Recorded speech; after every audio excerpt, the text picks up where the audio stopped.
How to hide notification content on lock screen. Hey guys, welcome back to the channel.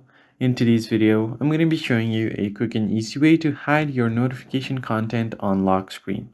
Let's just get started. If you are having privacy concerns that other people might see your notification from your lock screen, this is how you can hide them. Open up settings.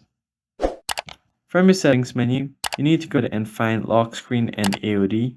Tap on lock screen and you can find the notification settings here.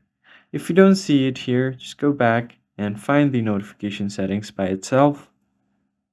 From notifications, here you can select your lock screen. Now on lock screen, you can select whether you want cards or icons. It's completely up to you. Then from there, you can also choose to hide content while locked. So just tap on this option.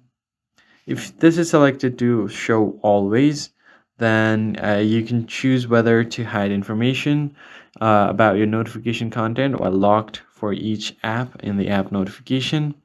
And if you select this, all of the notifications will be hidden. Now that's basically it, guys. This is the only settings that you need to change. If this was helpful, hit the like button below and subscribe. I'll see you guys in the next one.